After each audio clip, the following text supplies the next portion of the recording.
عليهم ولا الضالين.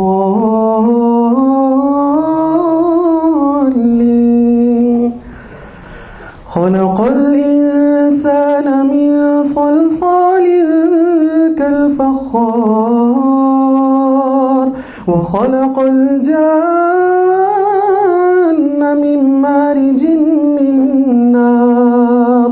فبأي آلاء ربكما تكذبان؟ رب المشرقين ورب المغربين. فبأي آلاء ربكما تكذبان؟ مرج البحرين يلتقيان بينهما برزخ لا يبغيان.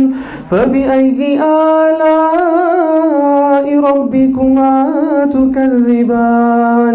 يخرج منهما اللؤلؤ والمرجان. فبأي آلاء ربكما تكذبان؟ كل من عليها فان ويبقى وجه ربك ذو الجلال والإكرام. فبأي آلاء ربكما تكذبان؟ يسأله من في السماوات والأرض كل يوم هو في شأن. فبأي آلاء ربكما تكذبان؟ سنفرغ لكم أيها الثقلان. فبأي آلاء ربكما تكذبان؟ يا معشر الجن والإنس إن استطعتم أن تنفذوا من أقطار السماوات والأرض فانفذوا لا تنفذون إلا بسلطان.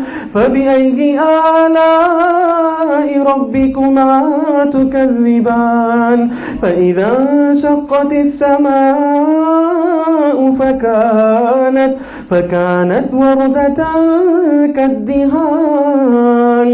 فبأي آلاء ربكما تكذبان؟ يرسل عليكما شواظ من نار ونحاس فلا تنتصران. فبأي آلاء ربكما تكذبان؟ فيومئذ لا يسأل عن ذنبه إنس ولا جان. فبأي آلاء ربكما تكذبان؟ صدق الله العظيم.